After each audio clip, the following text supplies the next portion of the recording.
prévoyez de visiter Ho Chi Minh Ville, aussi connue sur le nom de Saigon au Vietnam, et vous ne savez pas où aller et que visiter, alors cette vidéo est pour vous.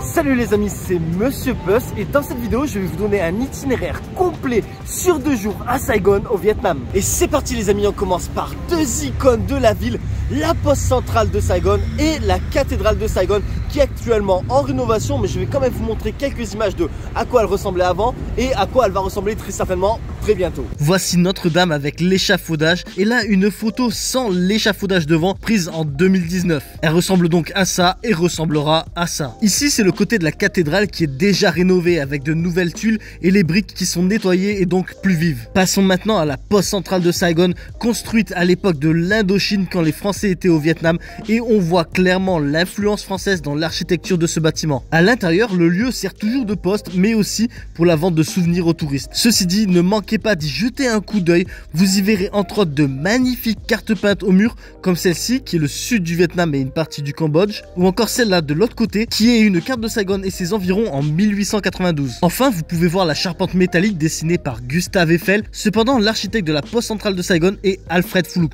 Prochaine étape sur la liste, le musée de la guerre du Vietnam à Saigon. Ici, clairement, c'est pas tout beau, tout rose, c'est même très triste. Mais franchement, je vous recommande vraiment à 100% de le faire parce que vous allez apprendre beaucoup sur le passé du Vietnam. Tout d'abord, l'entrée du musée de la guerre vous coûtera 40 000 dong. Il est ouvert tous les jours de 7h30 à 17h30 et la visite vous prendra environ 1 heure. À l'extérieur, vous allez voir des anciens tanks, des anciens avions de guerre et autres, mais aussi des anciennes bombes qui étaient utilisées pendant la guerre. L'intérieur est décomposé en plusieurs salles avec des photographies parfois choquantes, donc soyez prêts, c'est clairement pas tout beau tout rose. Vous avez aussi des expositions d'armes utilisées pendant la guerre par les 2 camps, mais aussi des bombes et pas mal d'explications. C'est intéressant, mais c'est triste. Allez, on continue avec notre endroit historique, c'est le palais de l'Indépendance. Alors attention, c'est un endroit encore un peu aussi lié à la guerre, mais clairement je vais pas vous rebriser le cœur une deuxième fois. Ici, il n'y a pas de mauvaise histoire où on vous montre des trucs qui peuvent vous choquer. Non, non, non, vous en faites pas une fois, ça suffit. J'ai pas envie de vous casser votre délire pour votre voyage. L'entrée du palais de l'Indépendance vous coûtera 40 000 dong et le lieu est ouvert tous les jours de 8h à 15h30. À l'extérieur, vous pouvez voir le type de tank qui a franchi la grille du palais le 30 avril 1975 et à l'intérieur, vous pouvez voir les innombrables pièces du palais avec des salles de réunion, la chambre du président. Bon, par contre, n'allez pas sauter sur le lit, c'est pas la fête. Vous pouvez entre autres aussi voir la cuisine, visiter l'énorme bunker qui est sous le bâtiment avec entre autres plein de centres de communication et tout ça. Enfin, ne ratez pas au sommet la marque du lieu où cet hélicoptère largua 2 bombes sur le palais en avril 1975. Bon, les trucs de guerre, les trucs bien tristes, ça va un moment. Maintenant, passons à un truc un peu plus jovial. C'est l'heure du déjeuner et on va manger une spécialité vietnamienne que je suis sûr que plein de Français vont adorer. C'est le banh mi.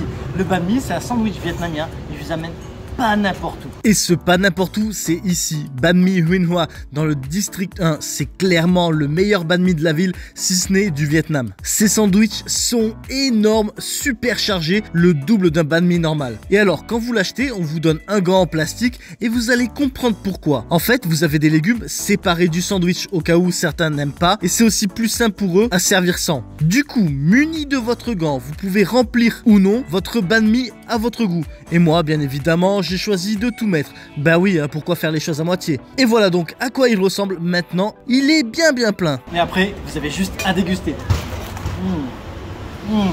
C'est trop bon. Dans le sac, on vous donne aussi une serviette humide, ça dépanne bien. Puis, bon à savoir, Banh Mi Huynh Hoa, c'est des sandwichs à emporter. Enfin, il n'y a qu'une seule table et elle est toujours pleine. Du coup, je viens toujours ici, chez ce monsieur qui vend tout un tas de boissons différentes, situé ici à 100-150 mètres du magasin de Banh Mi. Bon, bien évidemment, il faut consommer pour pouvoir s'asseoir et je me suis pris un jus d'orange fraîchement pressé.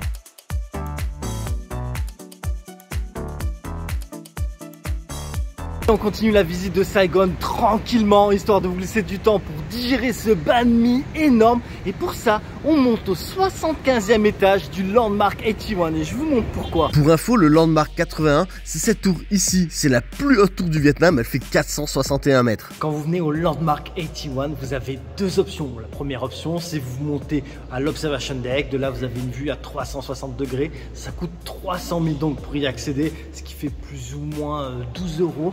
Et la deuxième option, c'est l'option que j'ai choisie, l'option qui vous amène donc au 75e étage à Blank Lounge.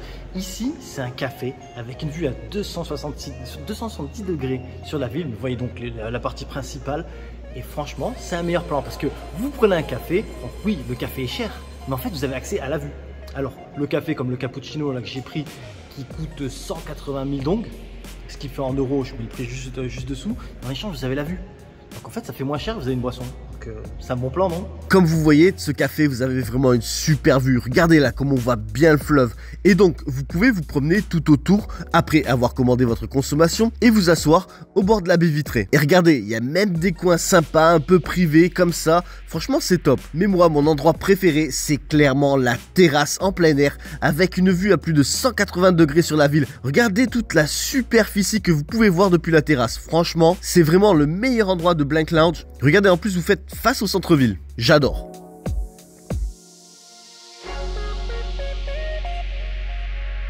Prochain arrêt, l'église Tadin, surnommée l'église rose. Sa couleur est vraiment insolite pour une église et à l'intérieur, c'est pareil, c'est rose.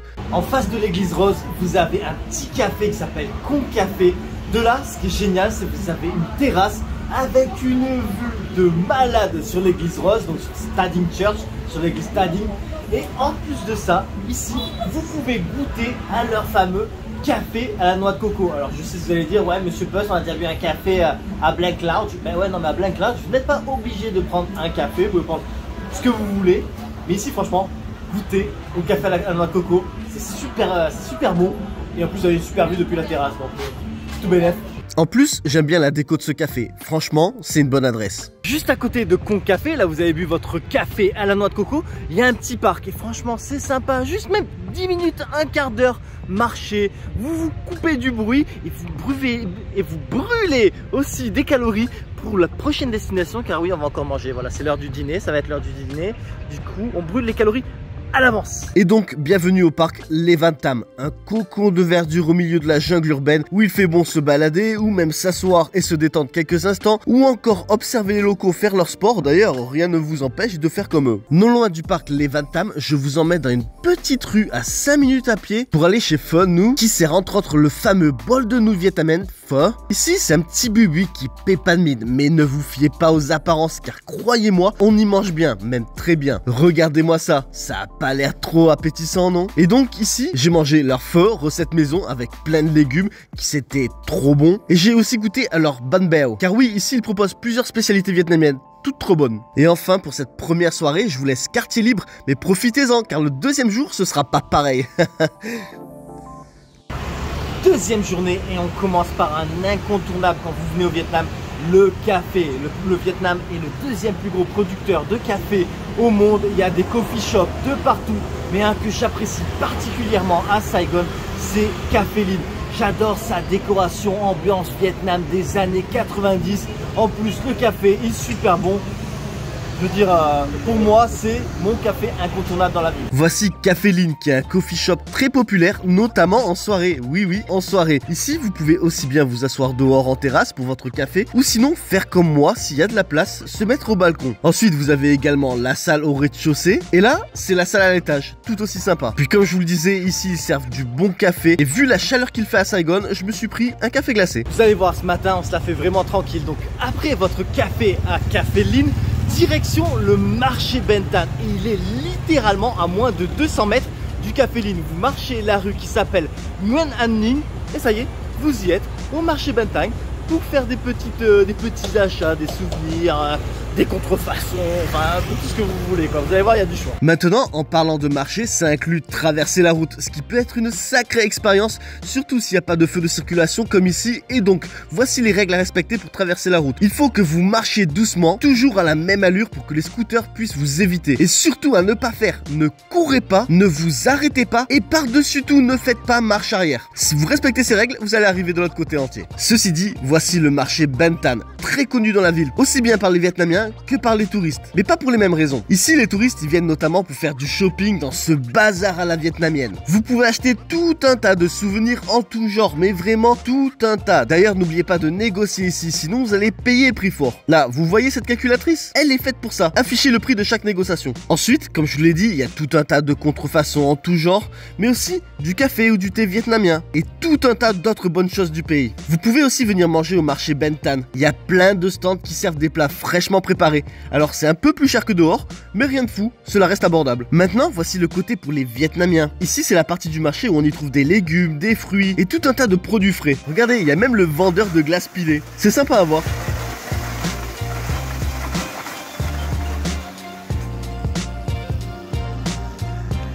Prochaine activité du jour, le Waterbus, qui est un moyen de transport public utilisé dans 95% des cas pour le tourisme. On va partir du quai situé dans le district 1, juste celui-ci, qui s'appelle Bac Dang Station. Un aller coûte 15 000 dong par personne, mais on va faire un aller-retour, ce qui vous coûtera au total 30 000 dong par personne. Le trajet aller-retour sur le fleuve dure un peu moins de 2 heures, 2 heures pendant lesquelles vous pouvez observer Saigon d'un autre angle. Et un petit conseil, demandez le siège avec la lettre I, car vous serez derrière, en extérieur, c'est la meilleure place. Cependant, si elles sont prises, ne vous en faites pas. Une fois que le bateau est parti, vous pouvez vous lever et aller derrière pour profiter de la vue depuis ce point-là. En plus des buildings du district 1, vous allez aussi passer juste à côté du Landmark 81, mais aussi longer des endroits beaucoup plus nature de la ville, c'est-à-dire un peu en extérieur du centre. Ici, voici Linh Dong Station. C'est l'arrêt où il faudra descendre pour reprendre ensuite le bateau retour. Enfin, un autre petit conseil, essayez d'acheter vos billets la veille pour être sûr d'avoir une place à l'heure que vous voulez.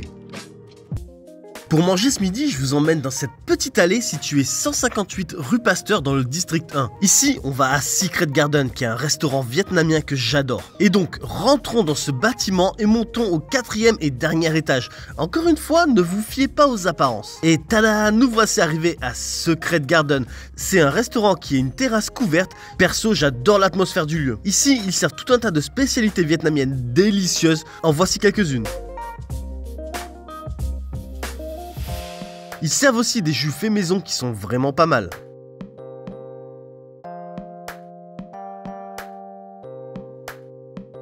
Après une matinée plutôt relax, on va pas se mentir, on reprend les visites et je vous amène à un endroit peu connu où il n'y a pas beaucoup de touristes qui viennent. C'est le temple des 1000 Bouddhas et vous allez voir que son nom prend très rapidement tout son sens. Ce temple est construit d'un ancien bâtiment, il est donc sur plusieurs étages, 4 pour être exact. Entrons et là voici le rez-de-chaussée. Alors oui, c'est joli, mais rien de spécial, rien de nouveau, je vous l'accorde. Là c'est la salle du premier étage, encore une fois, une salle que vous auriez pu voir dans plein de temples. Deuxième étage, toujours rien de spécial, mais ne perdez pas patience, vous allez voir, vous n'allez pas être déçus. Troisième étage, en fait ici c'est juste le plafond du deuxième étage, parce que le deuxième étage c'est un haut plafond, une pièce avec un haut plafond. Et donc ça prend toute la place du troisième étage et donc direction le dernier étage, le 4e étage et vous allez comprendre maintenant pourquoi je vous amène ici. Et voici le magnifique et inattendu 4e étage avec ses 10 000 Bouddhas. Pour confirmer, j'ai passé 6 jours et demi à les compter un par un et il y en a bien 10 000. Non, je plaisante, hein. Je les ai pas comptés, je préfère leur faire confiance. Hein. À la fois, quand on voit la superficie des murs recouverts de tous ces petits Bouddhas, on se dit qu'il doit vraiment en avoir 10 000.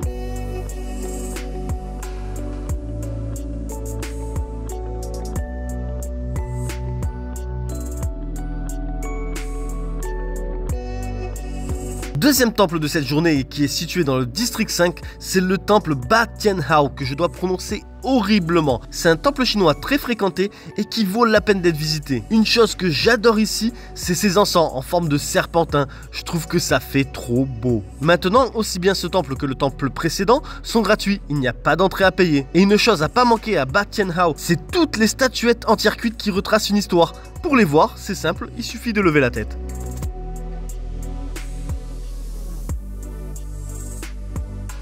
Vous le savez, j'adore les cocktails, j'adore prendre de la hauteur. Et donc, direction le 18e étage de la tour Liberty Central pour un rooftop avec une vue pépite et qui s'appelle Above Sky Bar. Si je vous emmène à ce rooftop bar, c'est d'une pour sa super vue sur le quartier des affaires. Mais ici, on peut aussi voir l'Opéra, le Landmark 81, le City Hall, Vincom Center et j'en passe. Maintenant, bon à savoir, de 17h à 19h, vous avez le Happy Hour qui est un cocktail acheté, un cocktail offert. C'est pas mal, non? Et en plus de ça, c'est la tranche d'heure qui correspond avec le coucher de soleil que l'on peut aussi voir depuis le rooftop. Bonus, c'est bonus. Après le coucher de soleil, n'hésitez pas à rester et voir la ville s'illuminer. C'est magnifique. Ensuite, pour dîner, je vous amène à Nha Hang Ngon. Ma prononciation est vraiment horrible. Enfin bon, ceci dit, c'est un resto de spécialité vietnamienne. Et ici, vous avez vraiment pas mal de choix et tout est bon, vous allez vous régaler.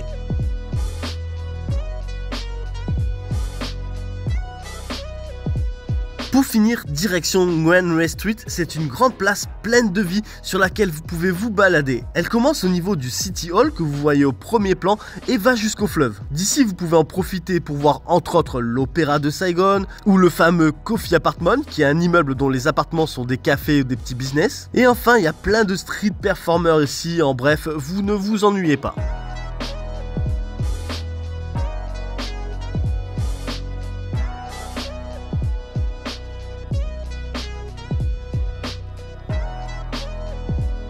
Et voilà les amis, c'est la fin de cette vidéo. J'espère qu'elle vous sera utile pour votre prochain séjour à Saigon, au Vietnam. Et ceci dit, les aventures au Vietnam continuent, les aventures en Asie continuent. Donc si vous désirez ne rien manquer, n'hésitez pas à vous abonner. Et je vous dis donc à la prochaine sur ma chaîne La Bisette. Mouah!